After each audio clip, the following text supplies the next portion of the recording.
Bismillah, Assalamualaikum warahmatullahi wabarakatuh. Alhamdulillah, wassalatu wassalamu ala rasulillah, amma ba'du. Kelas 9 rahimani wa rahimakumullah. Sebelum saya mulai pelajarannya, tolong diperhatikan bagaimana cara mengirim tugasnya. Saya udah bilang berkali-kali. Nah, sebelum saya mulai ya, ini tentang mata pelajaran saya apapun itu, putra terutama. Yang pertama, pelajaran hadis. Pelajaran hadis sudah saya terangkan. Kalau pekannya sudah berakhir, berarti antum tidak berhak untuk ngirim. Kemarin saya share nilai orang-orang, anak-anak, santri-santri yang sudah mengirimkan setoran hadisnya. Habis itu banyak yang kirim. Dan ngapain kirim? Yang ada masa kedaluarsanya, tugasnya ada masa kedaluarsanya. Paham enggak di sini? Kalau sekarang pekan ini, berarti hadis di pekan ini yang distorkan plus hadis yang kemarin-kemarin juga distorkan, tetapi sebagai penyempurna nilai hadis ini. Kalau antum hanya menyetorkan hadis ini saja, hadis di pertemuan minggu ini saja, berarti saya anggap antum menyetorkan nilai hadis dengan nilai 50. Walaupun sempurna benar semua. Karena nggak sesuai kaifiatnya. Kaidahnya adalah kamu menyetorkan hadis pekan ini adalah hadis dari pekan pertama sampai pekan terakhir ini disetorkan untuk nilai hadis ini. Paham? Nah, hadis kemarin saya belum menyetorkan semuanya, tapi kan sudah saya setorkan pada pekan ini. Ya udah, emang kayak gitu kaidahnya. Yang kemarin itu masa berlakunya kemarin, minggu kemarin. Nah, jadi kalau kamu tanya, loh Tat, kemarin kan saya sudah setor hadis juga. Hadis pertama sama hadis sampai hadis ke-8. Hadis pekan pertama sampai hadis pekan ke-4. Kamu kapan nyetornya? Ke pekan ke-4. Berarti kamu dapat nilai hanya di pekan ke-4. Paham? Kalau nggak paham tanya japri saya. Nah, makanya itu nilai akhir saya udah bilang ya. Mungkin kita nggak ada UTS. Dan kita juga nggak ada ujian akhir semester. Ujiannya lewat apa? Lewat ini. Nah, lewat hadis. Lewat setoran hadis. Khususnya yang putra ini, yang putra. Paham? Yang kedua, bila ada tugas, kemudian saya suruh untuk mengirimkan, kirim saja. Meskipun saya nggak respon. Karena saking banyaknya itu saya nggak ngerespon. Tapi nanti suatu saat akan chattingnya itu nggak saya hapus. Biasanya saya akhir pekan, kalau saya longgar, saya mulai dari paling bawah, chatting paling bawah. Ini tugas apa? Saya inputkan, masukkan. Habis itu saya share, kayak hadis kemarin. 1 bulan saya nggak share nilai hadis. Tapi pekan kemarin tiba-tiba saya share. Dikira mungkin saya, wah ustadznya nggak ngerungok kayak nurane respon apa-apa. Biasanya kayak gitu. Alah, nggak respon apa-apa. Gurunya nggak ngerungok kayak. Ora didelok kok, ora dibaca. Tapi tiba-tiba kemarin nilai keluar. Akhirnya pada kedandapan yang lainnya. Gurung ternyata nih. Ada sampai sekarang juga ada yang nggak tahu buku hadis itu apa. Heran saya. Saya ngapain aja coba. Nah, misal tugas bahasa Inggris atau tugas fikih. Kalau ada tugas kirim saja. Karena suatu saat, mungkin sebulan sekali, itu saya akan share nilai tugas. Nah, nilai tugas itu kapan di-share? Kapan kamu bisa menyetorkan nilai tugas itu? Saya menganggap antum menyetorkan nilai dan masuk nilainya antum itu selama tugas itu belum dibahas. Kalau tugasnya sudah dibahas, berarti nilainya tugasnya sudah expired, kedaluarsa. Sudah dibahas, habis itu antum ngirim. Ya udah, selesai. Selama tugasnya belum dibahas, berarti antum menyetorkan nilai tugas. Nah, kita masuk ke pelajaran fikih. Ini bab terakhir tentang makanan. yang haram dari binatang, wabil khusus babi.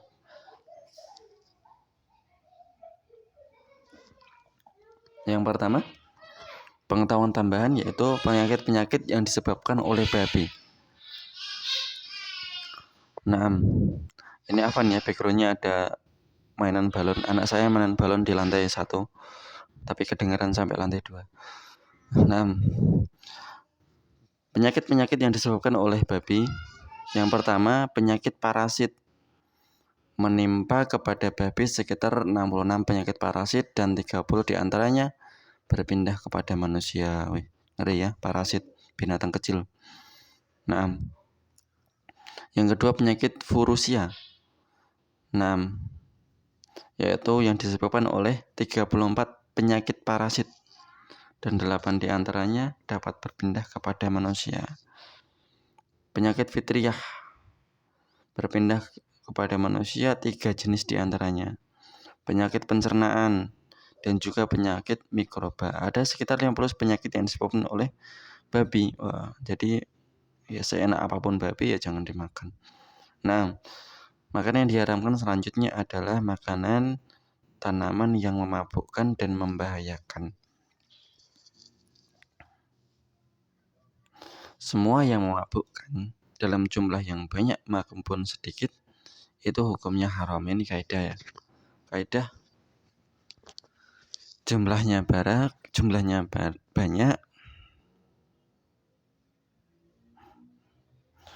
jumlahnya kasirohu au qalilahu, banyaknya maupun sedikitnya itu haram.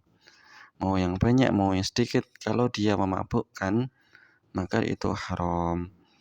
6. Ada padanya 2 jenis pokok yaitu memabukkan, yaitu yang menutupi akal, menghilangkan akal. Nah, barang siapa yang mengkonsumsinya tidak bisa membedakan antara yang baik dan yang buruk. Nah, dan jenis ini haram semuanya, apapun namanya haram. Nah, ya ayyuhalladzina amanu innamal khamru wal maisiru wal ansabu wal azlam rijzun min amali syaiton.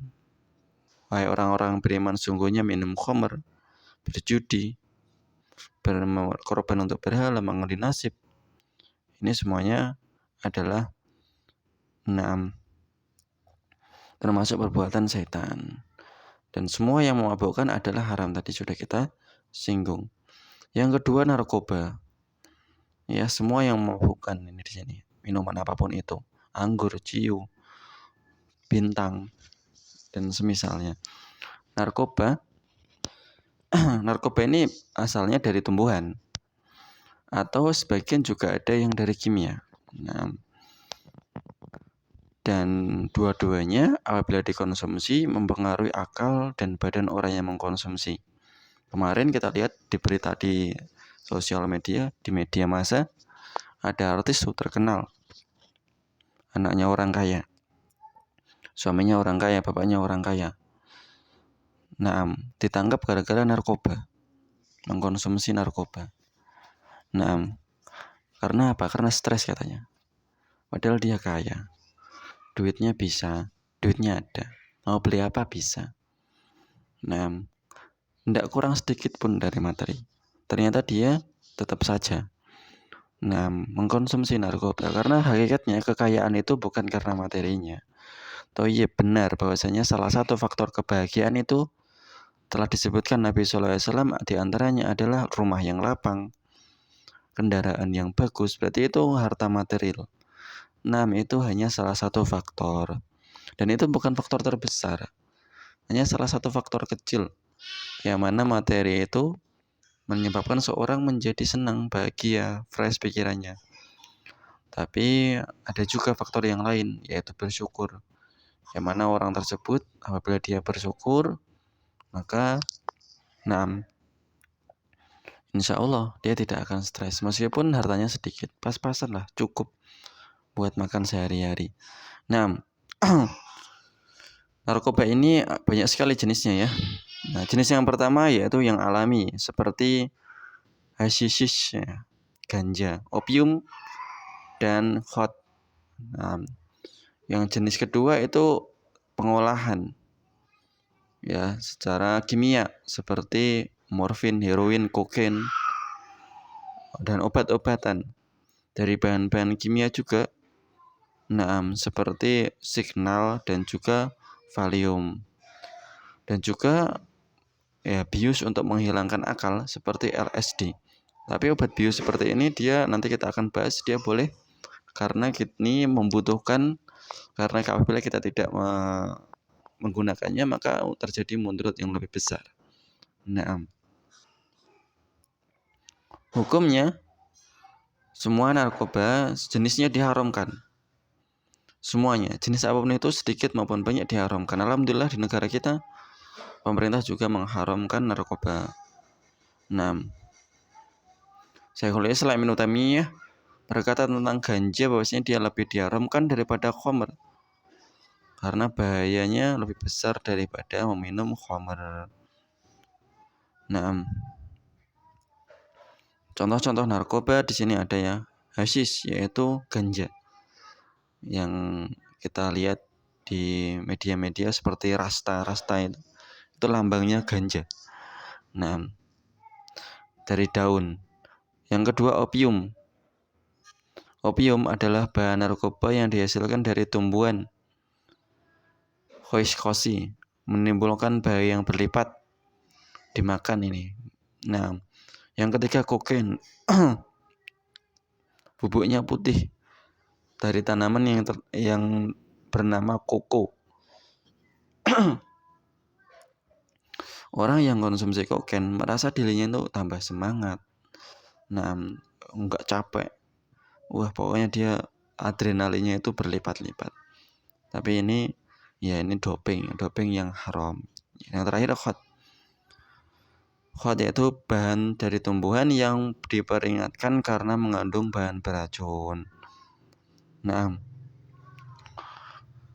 bahaya memakai narkoba di antaranya adalah malas beribadah. Tentu saja orang yang haram makannya apapun itu, nggak cuma narkoba, makan riba, dari uang riba, uang pencurian, malas beribadah. Yang kedua, dosa jelas itu adalah haram. Yang ketiga, biasanya temannya jelek.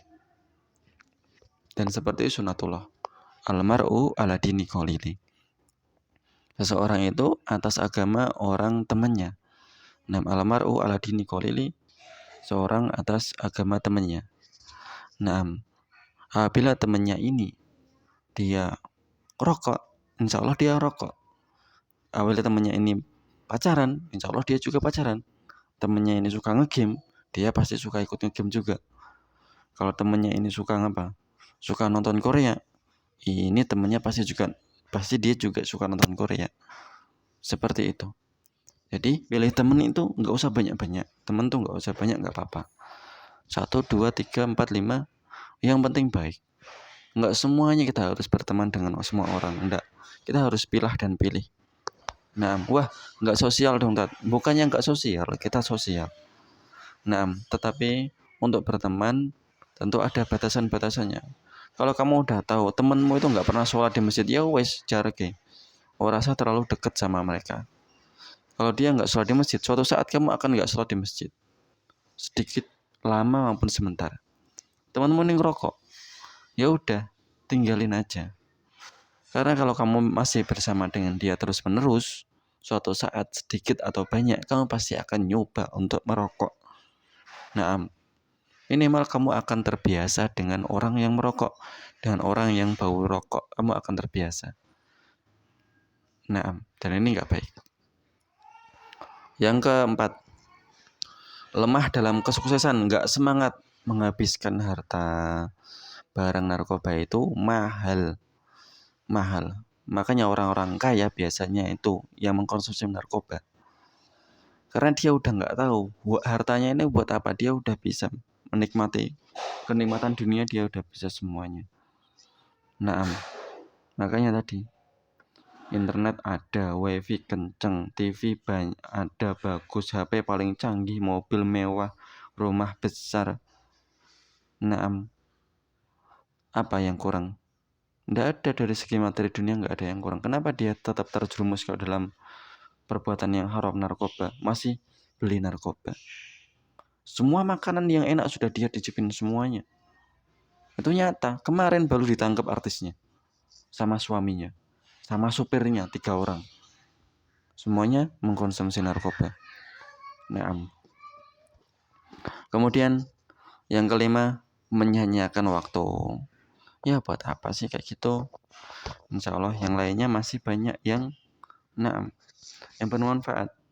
Yang keenam, banyak problem rumah tangga. Yang ketujuh, akhlaknya jelek. Orang yang suka makan makanan yang haram, akhlaknya jelek. Hatinya keras, akhlaknya jelek. Kemudian bahaya dari sisi kesehatan, dia ini dari sisi agama ya. Dari sisi kesehatan meningkatkan kekentalan darah dan bertambah tekanan darah. Bisa stroke dia. Nah, stroke itu kan darahnya tersumbat oleh gumpalan-gumpalan lemak yang ada dalam darah. Darahnya mengental, tersumbat, pecah, stroke. Kalau udah pecah mati orang biasanya. Stroke, kalau udah pecah, orang bakal mati. Pembuluh darahnya pecah, nggak tertolong udah itu. Nah, ini diantaranya hal yang menyebabkannya adalah mengkonsumsi seperti ini. Tapi nggak semua orang stroke mengkonsumsi narkoba ya. Nah, stroke itu biasanya dia darah tinggi plus ada kadar kolesterol yang banyak dalam darahnya. Yang kedua, menutup lambung. Yang ketiga, gelisah, galau kalau nggak makan itu. Makanya itu membuat candu. Seperti ini ya. Seperti antum main game. Ya, seperti antum main game. Apa ya? Mobile Legend. Atau apa? Free Fire. Nah, pokoknya itulah, gak tahu jenengnya. Tahu jenengnya tapi nggak tahu bentuknya kayak apa. Itu kalau orang main game udah nyandu, HP-nya itu nggak bakal disentuh. HP-nya nggak bakal ditinggal. Nah, HP-nya baterainya mati dia galau. Nunggu di cas biar penuh dia nggak sabar. Kalau sehari dia nggak main game, dia bakal stres. Tahu besok mau masuk pondok, ternyata di pondok nggak boleh main game, nggak boleh bawa HP, dia nggak jadi masuk pondok, online aja lah di rumah. Ada tadi itu, ada, kemarin ada. Udah sampai di pondok, wis tekan pondok. Katanya boleh terus dititipkan kan gitu. Ternyata sampai pondok nggak boleh. Nggak boleh dibawa HP-nya. Boleh dititipkan, dibawa boleh dititipkan, nanti diambilnya pas mau pulang. Sebulan atau 3 bulan itu diambil sekali. Dikiranya dia diambil tiap minggu. Nggak jadi dia pulang. Nah ini saya tahu kenapa dia pulang. Alasannya pas itu sakit, tiba-tiba dia sakit. Padahal dia ke situ bawa surat sehat dari dokter. Tiba-tiba sampai situ dia sakit. Setelah dia setelah dia apa? Setelah dia tahu bahwasanya HP-nya itu enggak boleh, ternyata diambilnya 3 bulan sekali. Bagi yang merasa bertobat ya nak ya. Joko yang ngono kuwi, mesake wong tuamu, mesake ibumu. Ya. Ibumu tuh mau kamu tuh jadi orang bagus. Bukan orang yang nyandu terhadap HP itu. Orang yang punya narkoba, kalau dia nggak menghirup narkoba, nggak makan narkoba, nggak menyuntikkan narkoba, dia bakal kecanduan. Nah, kurus, muntah-muntah, banyak begadang, rasa turu-turu, melek, halusinasi. Halusinasi bukan menghaluskan nasi ya, tapi dia terhalu ya. Si cepat halu. Halu itu ya halu, tahu halu ya, terbayang-bayang sesuatu yang nggak normal. Wah, kayaknya saya tak kira tadi di kamar saya ada itu. Ada temen artis cantik datang ke rumah. Dia halu. Nah, yang ketujuh, banyak melakukan perbuatan di luar kehendaknya, nggak bisa kontrol diri dia. Ini kalau udah parah. Nah, ini cukup karena pelajaran fikihnya tadi agak lama, jadi saya pelajaran bahasa Inggrisnya saya pending. Kita pending pelajaran bahasa Inggrisnya, kita ya mungkin minggu depan atau besok insya Allah kita belajar bahasa Inggris. Aku lupa lihat. Assalamualaikum warahmatullahi wabarakatuh.